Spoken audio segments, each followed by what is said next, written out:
सीधा उत्तर है नहीं।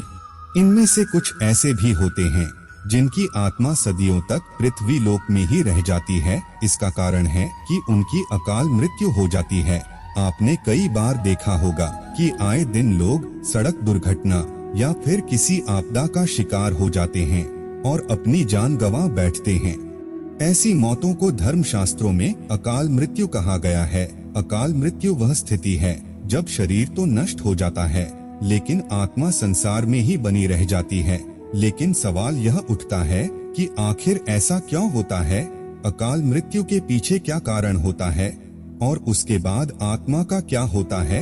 आज के इस प्रस्तुति में हम इसी के बारे में विस्तार से जानेंगे।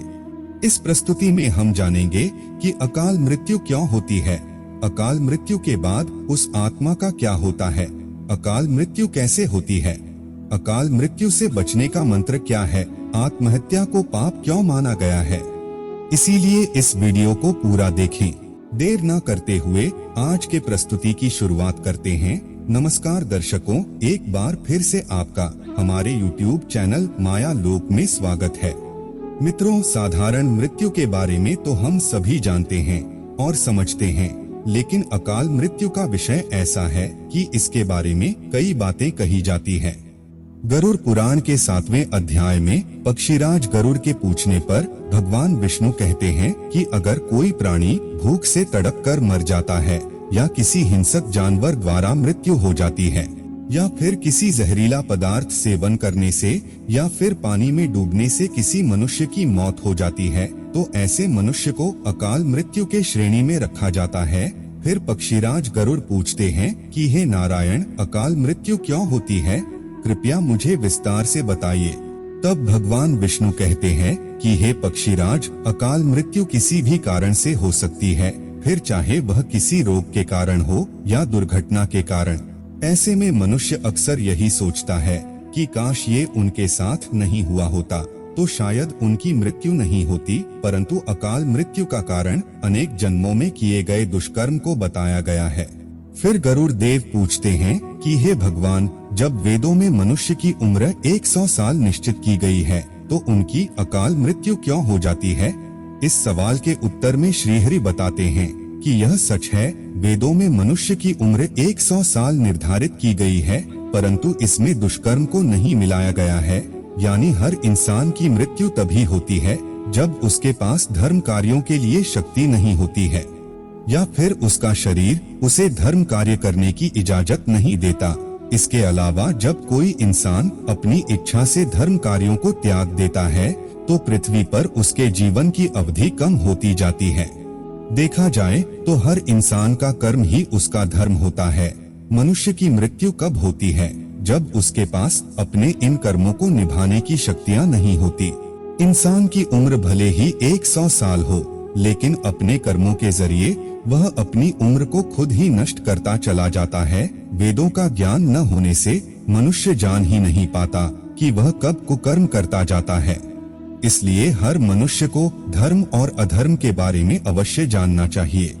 आगे पक्षीराज गरुड़ पूछते हैं कि हे नारायण, अकाल मृत्यु के बाद आत्मा का क्या होता है? तब श्री हरि बताते हैं कि मनुष्य के जीवन के 7 चक्र निश्चित है। अकाल मृत्यु को प्राप्त होने वाले जो मनुष्य इस चक्र को पूरा नहीं कर पाते, उसे मृत्यु के बाद भी कई प्रकार के कष्ट भोगने पड़ते हैं। दरअसल अचानक ही मृत्यु होने की वजह से मनुष्य की इच्छा, कामना और तृष्णा बनी रहती है जो कभी पूरी नहीं हो पाती। ऐसे में शरीर तो नष्ट हो जाता है लेकिन आत्मा का मोह नहीं छूटता। इस स्थिति में अकाल मृत्यु वाली आत्माएं अपने परिजनों या जीवित लोगों को कष्ट पहुंचाती हैं और अपनी मनोकामनाएं पूरी करने का भी प्रयास करती हैं। यह आत्माएं प्रेत और पिशाच योनि में कई वर्षों तक यही भटकती हैं। आगे श्री हरि बताते हैं कि प्राकृतिक मौत से मरने वाले मनुष्य को 13 या 45 दिन में दूसरा शरीर प्राप्त हो जाता है। वो आत्मा प्रेत योनि से मुक्त होकर अपने कर्म तथा अगले जन्म के लिए यमलोक पहुंच जाती हैं। जबकि अकाल मृत्यु में व्यक्ति भूत प्रेत, पिशाच, कुष्मांडा, ब्रह्म राक्षस, बेताल और छत्रपाल योनि में भटकता रहता है। उनकी आत्मा को आसानी से शांति नहीं मिलती। फिर आगे पक्षीराज गरुड़ पूछते हैं कि हे भगवान, आत्महत्या पाप क्यों है। तब श्री हरि बताते हैं कि अकाल मृत्यु में आत्महत्या को सबसे निचले दर्जे पर रखा जाता है। आत्महत्या करना सबसे बड़ा पाप है। ग्रंथों की दृष्टि से यह एक घिनौना कृत्य है। आत्महत्या ईश्वर का निरादर और अपमान है। आत्महत्या करने वाले मनुष्य की आत्मा पृथ्वी लोक पर तब तक भटकती रहती है जब तक कि वह प्रकृति द्वारा निर्धारित अपने जीवन चक्र को पूरा नहीं कर लेती। ऐसी आत्मा को ना तो नरक लोक में जगह मिलती है और ना ही स्वर्ग लोक में। आत्मा को मरने के बाद भी सबसे कष्टदायक स्थिति से गुजरना पड़ता है। यह आत्माएं अपनी तमाम इच्छाओं की पूर्ति के लिए अंधकार में तब तक भटकती रहती हैं जब तक कि उनका जीवन चक्र पूरा नहीं हो जाता। क्योंकि यदि मनुष्य आत्महत्या करता है तो उसके कर्म और उस शरीर का ऋण पूरा नहीं होता, इसलिए आत्महत्या नहीं करनी चाहिए। मित्रों, आत्महत्या करने वाली आत्माओं के कष्ट को तो नहीं कम किया जा सकता, लेकिन गरुड़ पुराण में अकाल मृत्यु को प्राप्त मनुष्य की आत्मा की शांति के कई मार्ग बताए गए हैं। आगे गरुण देव पूछते हैं कि हे त्रिलोकीनाथ, अकाल मृत्यु वाली आत्माओं की शांति के लिए उनके परिजनों को क्या करना चाहिए। तब भगवान विष्णु बताते हैं कि अकाल मृत्यु प्राप्त मनुष्य के परिजनों को नदी या तालाब में तर्पण करना चाहिए। साथ ही मृत आत्मा की इच्छा की पूर्ति के लिए पिंडदान और दान पुण्य जैसे सत्कर्म करनी चाहिए ताकि उनकी आत्मा को जल्द ही मुक्ति मिल सके। यह सत्कर्म कम से कम 3 से 4 वर्षों तक करना चाहिए, तब जाकर कहीं अकाल मृत आत्मा को मुक्ति मिल पाती है और उनके नए जीवन की शुरुआत होती है।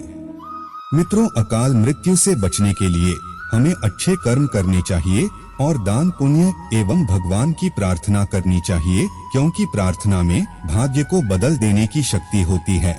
इसलिए आप भी पुण्य करें और दूसरों को भी इसके बारे में बताएं। मित्रों, उम्मीद करता हूँ कि आपको हमारी यह वीडियो जरूर पसंद आई होगी। अगर आई हो तो ज्यादा से ज्यादा लाइक और शेयर करें।